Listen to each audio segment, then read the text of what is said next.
Welcome to Spring Street Center for an afternoon to honor the life and memory of Marion Kimes.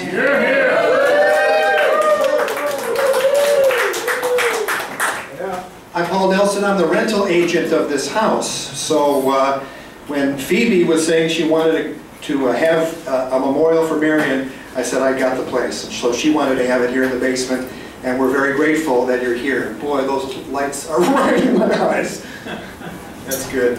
That's good. So first of all, for all her organizing efforts to make this happen, please, let's give Phoebe Boucher her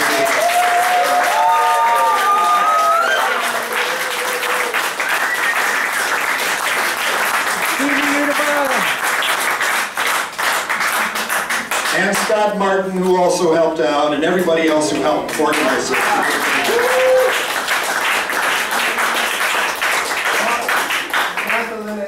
Martha Linehan as well. Coastal Kitchen.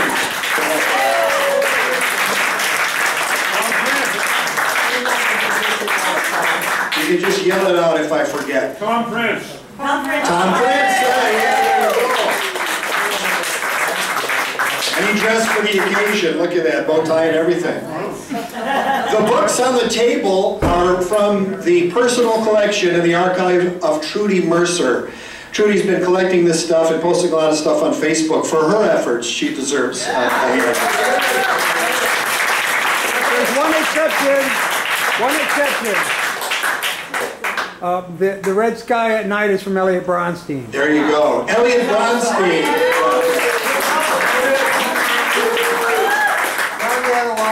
There's also a couple of Nine Muses books on And Nine Muses books. That's right. There are some books there that are available to you for free if you'd like to take them. If there's a stack, that indicates that you can take them. And if you'd like to show your gratitude by putting something in the tip jar, as Paul Hunter used to say, tipping is the sport of kings. The sport of kings. And as Americans, we thought it was war, and we were wrong this whole time. How about that? There's a bathroom in the corner, so if you have to use the bathroom, there's one there. There's also one outside, and follow that sign that says bathrooms. It's just to your left. And please don't go upstairs. We have some guests staying here. We're an Airbnb venue. I'm just so delighted to see so many folks flying in from Germany and elsewhere to be in the house. It's really amazing. Red Sky Poetry Theater for me was certainly a workshop. It was like a church almost. I would attend religiously on Sundays, and it's really part of not only who I am as a poet, but who I am as a human being. And I remember the time that I first started coming to Red Sky. I came to 3 or 4, maybe more, and they were usually rants, as with a lot of younger poets or beginner poets. And she said one time to me, Paul Nelson, this was after Red Sky, Paul Nelson, can I ask you a question? I said, sure, Marion, what? And she said, what is your commitment to beauty? I'll never forget that. It was a very nice way of saying, you know. to your ink. Exactly, absolutely. So, and Marion was there. And you're going to hear the stories today, so I'm just going to do my 2 things and get off. And there's not going to be an MC, so you have a program if you're reading, and you can see the next person on the list. If you'd like to introduce them, that'd be the kind thing to do. And as it usually happens, people will forget, so if they didn't say your name, when you're next on the list, come up and tell us who you are. So thank you for being here. I'm really honored. On the Death of a Northwest Poet is this poem.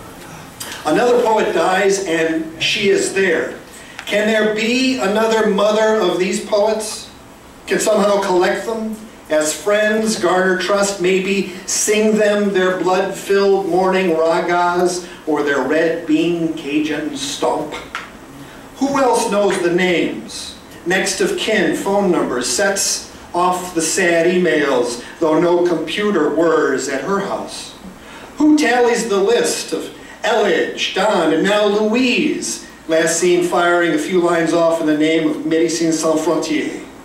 Thin, round head of hair shaped as her chemo-enduring skull, one among the chorus as poets reconvene before the rain. Soon she will go. We'll separate Williams from Eliot. have tea with Gertrude and Alice B. and be somewhere near Dr. King, who will say, "Call me Martin, and I loved your poem about me." We'll all sing her song then, and that day something huger than us all will find that place without this wet band of poets and without any suffering.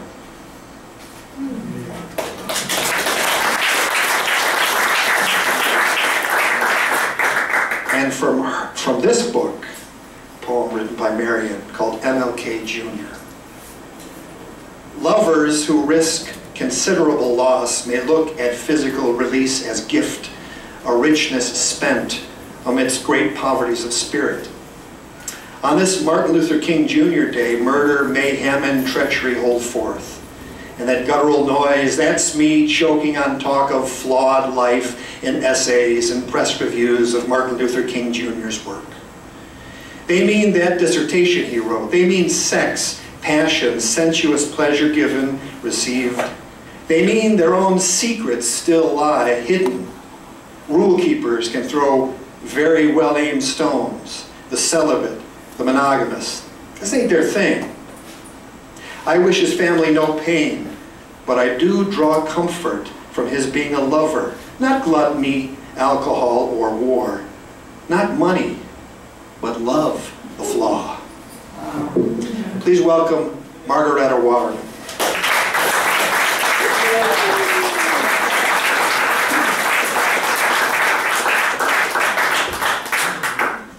Unlike many of you, I'm not very fond of applause. Before I begin with all the things I have to say, Scott Martin is going to talk about someone who wanted so much to be here. I don't know if I really need a mic. I got a call when I was coming here with Feeding Today from D.B. Lawrence, Elizabeth Lawrence, known to many of us as Detonated Beth, who's very ill. She regrets not being able to be here. So keep her in your thoughts. Oh, Elizabeth, the beautiful throat.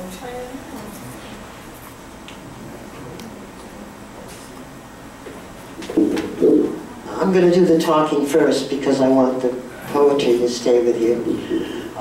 There's a number of little things. In 2003, Marion and I, Marion reading and me recording with the very first available straight onto CD recorder, and we made this called Books Around the Bed, and we were always going to do something with it, but we never did. And I found the original, and with the help of my son-in-law, I made a lot of copies, just raw, unedited, the way it is. And there are about 40 of them here. I think there's a little more than 40 people, but that was all we could put together. And so they're easy to copy. There's no copyright protection on them. So if anyone wants one and doesn't get one, like share around. In addition, after I read my poem, which was written to celebrate Marion's 80th birthday, and it caught something and she really loved it. And so I think some of you have seen it on the email, but I'm going to read that first, and then immediately after I'm going to take what is the last poem. The last poem on the CD is one that she spoke of dying and of wanting to celebrate her life. And so I'm going to play that, and while I do, there's going to be some champagne in the back. There's only 4 bottles and there's a lot of people, but take a little tiny sip to toast her. And the other thing that she would drink, we would drink champagne together and we would drink tequila. So there's a bottle of tequila too, but it also is only 1 bottle and a lot of people, so nobody can really afford to get drunk on it. The other thing is that after the program and before the open mic, we'll break, and there will be displayed, we'll move the microphone and it will be displayed on the wall here, or I guess we have a screen, the video of from the Manifest Arts series that Marion did in 1989, and that will be running. It takes a half hour so we can mingle and still watch it. And one of the interesting things is that the first poem on it is the same as the poem that was chosen for the theme of this event called. And there are not so many, but there are 4 DVDs that maybe Phoebe and a few other people who are easily accessible would care for them, and then copies can be easily made for others. I just couldn't arrange any more copies of that. And that's all. I wouldn't consider putting money in that area. Not at all. All right.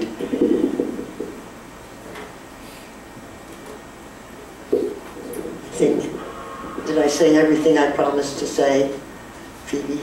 Yeah. Okay, all right.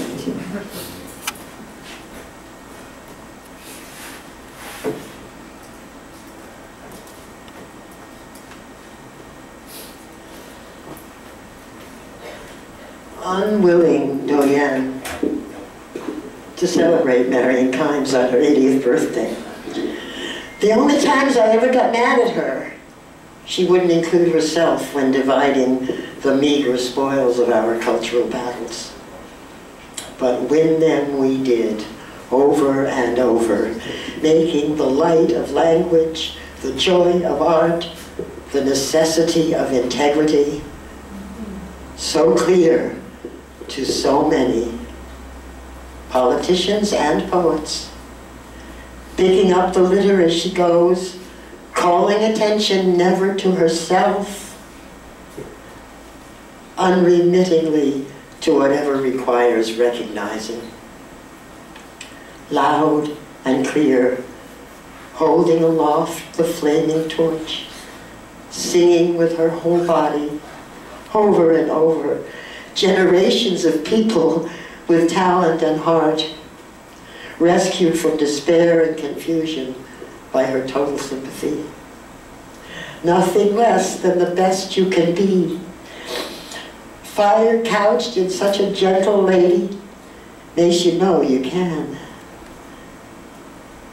South American knitted colors striped across her shoulders, thin shoulders, smiling welcome to me so long ago.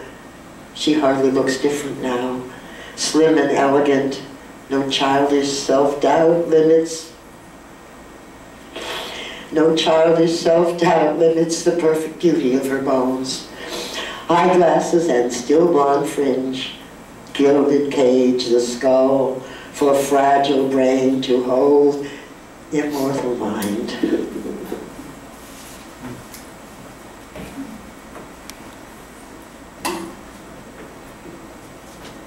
And now we'll hear from the lady herself. And joining our party here,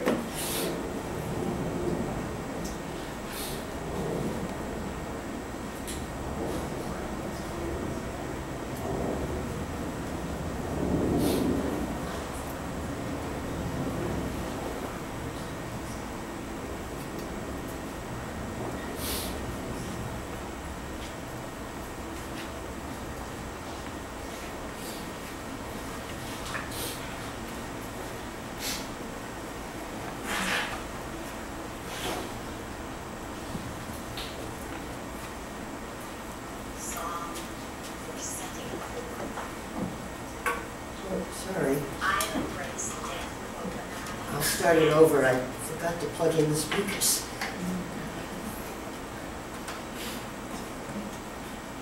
Weaving sighs, cotton leaves. Song for setting forth. I'll embrace death with open eyes, hands aflutter like a heart. Breath gentle as a hot Texas breeze. Weaving sighs, cotton